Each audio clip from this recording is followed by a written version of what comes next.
लेकिन जनाब speaker, easier said than done, ये काम मुश्किल जरूर है लेकिन नामुमकिन नहीं है।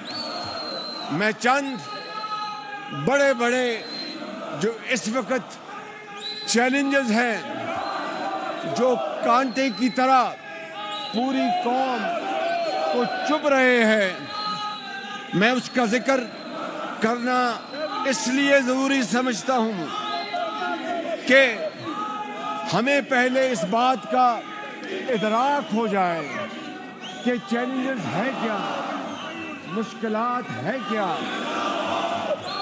जनाब स्पीकर, मैं इस मुअज़्ज़ज़ ऐवान की खिदमत में ये अर्ज़ करना चाहता हूँ कि इस बजट के इस दौरानिए में जो कुल महसूलात का अंदाज़ा है वो 12,300 अरब रुपए सूबों को NFC अवार्ड की तहत तकसीम के बाद सिर्फ 7,300 अरब बचते हैं। सूबों की हिस्से की तकसीम के बाद।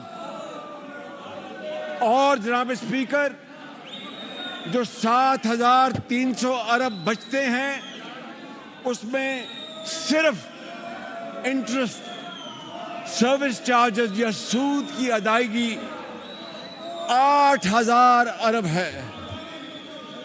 8,000 अरब है, यानी 700 अरब रुपए का डे वन से डेफिसिट खसारा। अब आप मुझे बताएं जनाब स्पीकर कि 700 अरब रुपए का खसारा डे वन से हो तो फिर तरक्याती मंसूबों का पैसा कहां से आएगा?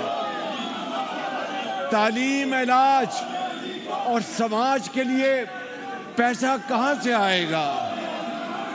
अफवाज पाकिस्तान की तनख्वाहें कहां से देंगी? सरकारी अफसरान जो वफाक में हैं उनकी तनख्वाहें कहां से देंगे? जनाब स्पीकर, ये बात मैं दुखी दिल के साथ कह रहा हूं कि ये सब कुछ कर्ज दर कर्ज लेके दिया जा रहा है पिछले कई साल से।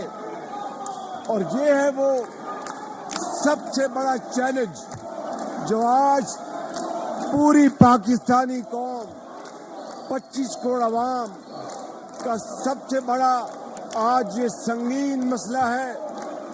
जनाब स्पीकर, अगर मैं ये कहूँ तो ये बेजाना होगा कि जिस ऐवान में हम आज बैठे हैं, इस शोर शराबे के बावजूद, हालांकि आज शऊर का राज होना चाहिए था। बाहर कैफ ये इनकी मर्जी।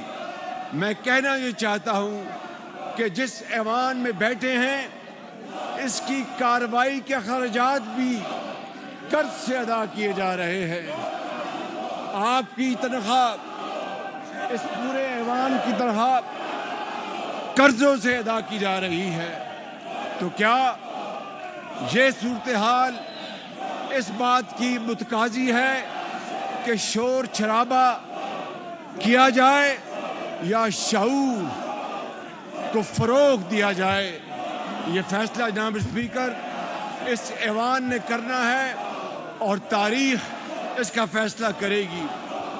इस तरह जनाब स्पीकर, हमारी सूरत हाल अब ये हो चुकी है कि आज तक हम 80,000 अरब 80,000 बिलियन रुपीस के हम बैरूनी, अंदरूनी और प्राइवेट कर्जे ले चुके हैं। क्या इस सूरत हाल में एक अजीम एटमी कुव्वत वाला पाकिस्तान अपने वजूद को इस कर्जों के बोझ के बाद برقرار رکھ سکتا ہے ضرور رکھے گا کہ اگر ہم نے مل کر فیصلہ کر لیا کہ ہمیں اب ڈیپ سرجری کرنی ہے، ہمیں نظام میں انقلابی تبدیلیاں لانی ہیں، ہم نے مختلف شعبوں میں بنیادی ریفارمز لانی ہیں، اور مجھے اس میں کوئی شک نہیں کہ جناب محمد نواز شریف اور جناب پریزیڈنٹ آصف زرداری اور جناب بلاول زرداری بھٹو صاحب اور میرے باقی پارٹیوں کے زعماء اس بات پر مکمل اتفاق کریں گے کہ یا تو ہم قرضوں کی زندگی سے جان چھڑا لیں، یا پھر خدا نخواستہ جس طرح محکوم قومیں ہوتی ہیں سر جھکا کے ہم اپنے آپ کو چلائیں۔ یہ ممکن نہیں ہے، ایسا نہیں ہو سکتا۔ انشاءاللہ ہم مل کر پاکستان کو عظیم بنائیں گے اور سر فخر سے بلند کر کے آگے چلیں گے۔ جناب اسپیکر،